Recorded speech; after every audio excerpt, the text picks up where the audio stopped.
barasaabka gobolka Sanaag Axmed Cabdi Muuse oo u dhawaan madaxweynaha Soomaaliland uu magacaabay gobolka Sanaag ayaa maanta waxa si diiran loogu soo dhaweeyay duleedka galbeed ee magaalada Cerigabo waxaana deegaanka Ceeldhaable ee galbeedka Cerigabo barasaabka kaga hortagay maayirka Cerigabo gudoomiye ku-xigeenka gobolka Sanaag madax dhaqameed dhalinyaro haween kuwaas oo isugu jiray qaybaha kala duwan ee bulshada Cerigabo soo dhaweynta kadib waxa ugu horeyba barasaabka ku soo dhaweeyay gobolka maayirka degmada Cerigabo Ismaaciil Xaaji Nuur gudoomiye ku-xigeenka gobolka Sanaag Maxamed Khaliif Nuur iyo mas'uuliyiin kale soo dhaweynayna barasaabkeenu Cusmaan Axmed Cabdi Muuse oo u dhashay gobolkan xamaasadda iyo farxadda aynu qabnana waa ku sii wadaynaa insha Allah inuu ku sii wadnaa weeye ballan waxaynu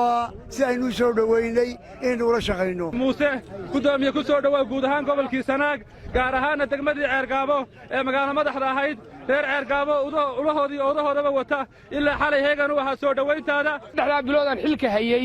waxaan eegay cidda hanan doonto gobolka oo xilka la wareegay culayska uu leeyahay waxa loo soo magaabay ninkii ka bixi lahaa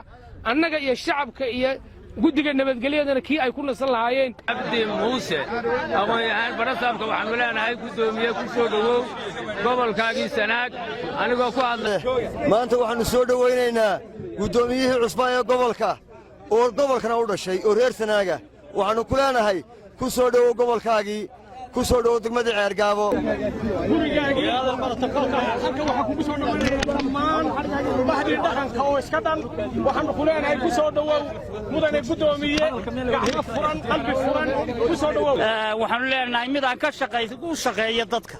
oo ummadda u shaqeeyo oo u dhashay maanta la bilaabay saasaanu kugu soo dhaweynaynaa Soomaalidu waxay tahay shaam macalina guud ahaan shacabka gobolka Sanaag tan iyo intii uu soo gaadhay xadka u dhaxeeya gobolada Sanaag iyo Sanaag waxay reer Sanaag gudoomiyaha ku soo dhaweynayeen iyagoo gamcays haysta iyagoo midaysan iyagoo isku mid ah Axmed Cabdi Muuse naanays buuleeyo oo Axmed Isteber waxa cad maanta gobolka ninkii dabari lahaa inuu madaxweynuhu soo magacaabay suganahay xafladii soo dhaweynta barasaabka cusub Axmed Cabdi Muuse oo aanu ku soo dhaweynayno gobolkiisii waxaanu leenahay mudane gudoomiye ku soo dhawow gobolkaagii ugu dambeyntiina gudoomiyaha cusub ee gobolka Sanaag Axmed Cabdi Muuse oo ka mahadnaqayay soo dhaweyntiisa ayaa yiri dhammaan bulshada gobolka Sanaag gaar ahaan degmada Cerigabo aanu aamintan ku soo beeganay aad iyo aad baan ugu mahadnaqayaa soo dhaweyntan ballaaran ee noo samayseen waxa muujiseen dareenkii naga guuxayay mas'uulo badan oo gobolkan iga soo horeeyay waxay iman jireen iyagoo Cerigabo wax looga sheegayo anigu waxaan idiin imi anigoo ku faraxsan guriga aan tagayo